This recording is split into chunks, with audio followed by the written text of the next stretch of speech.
Olulimi yengeri abantu naddala abava awamu lwe bakozesa okuwuliziganya so ng'era lwoleka ennono n'obuwangwa bw'abantu n'ebitundu gye bava.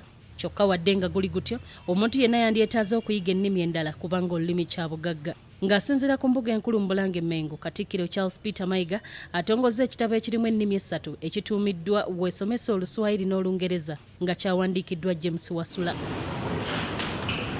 Mu kutongoza ekitabo kino, Mukuumaddamula akubirizza abantu bonna okuyiga ennimi endala ng'oggyeeko ezo ezaabwe enzaaliranwa kubanga omuntu tamanyi ddi lw'ayinza kwetaaga kukozesa lulimi lulala.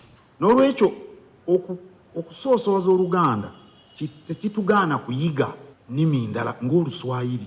Kuba kati mu buvanjuba bwa Afrika abantu bonna ng'era Mwami Wasula bw'ayogedde era nga bonna bwe tumanyi boogera oluswayiri. Kikwanguyiza bw'obeera omusuubuzi, kikwanguyiza bw'oba okola emirimu gyonna. Ow'omu mbuga agamba nti takkaanya na kyakufuula luswayiri lulimi lwa ggwanga kubanga si lwe lulimi olukozesebwa ennyo mu basuubuzi, n'awa gavumenti amagezi okwongera ku muwendo gw'ennimi abantu mwe basobola okuwuliziganya zifuulibwa ennimi z'eggwanga. Nze ntera okugamba abantu nti mu South Africa balina ennimi nga 13 ng'ennimi z'eggwanga. Era singa gavumenti yagamba nti oluswayiri n'oluganda nnimi za ggwanga, kyandyanguye nnyo n'abantu okuyiga oluswayiri. Naye gavumenti yeekireeta nti tugenda kwogera luswayiri. Naye ng'ate ekyo nakyo kizibu kubanga olw'ennono, naye n'ekirala mu Uganda ate olulimi olw'obusuubuzi Luganda. Lugha la biashara katika hapa ni Luganda. Lugha ya furaha ni Luganda. Ebyamasanyu byonna. Kati tosobola kukireeta n'okikakaatikawo olaba nti kijja kuba tekikola. Naye ate bw'ogamba nti nnimi bbiri, luno na luli kiba kitambula kyokka, kyekola kyokka. James Wasula, omuwandiisi w'ekitabo kino, atubuulidde nti ekyamuwandiisa ekitabo Ekisomesa, oluswayiri n'olungereza kyava ku ngeri olulimi luno gye lwakozesebwangamu, ng'okusinga abaali balukozesa baali balweyambisa okutulugunya n'okutiisatiisa abantu. Bw'atyo n'akizuula nga kyamakulu omuntu okumanya ennimi zonna essatu eziteereddwa mu kitabo kino okuli Oluganda, Olungereza n'Oluswayiri.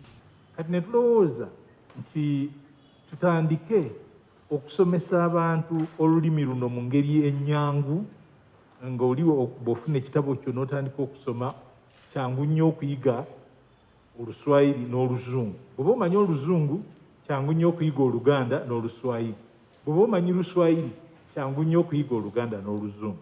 Frank Kabushenga nga mukubi wa bitabo agamba nti olwafuna ekitabo kino yali mwetegefu okuyamba ku nteekateeka eno kubanga mbagirawo yakirabamu omulamwa.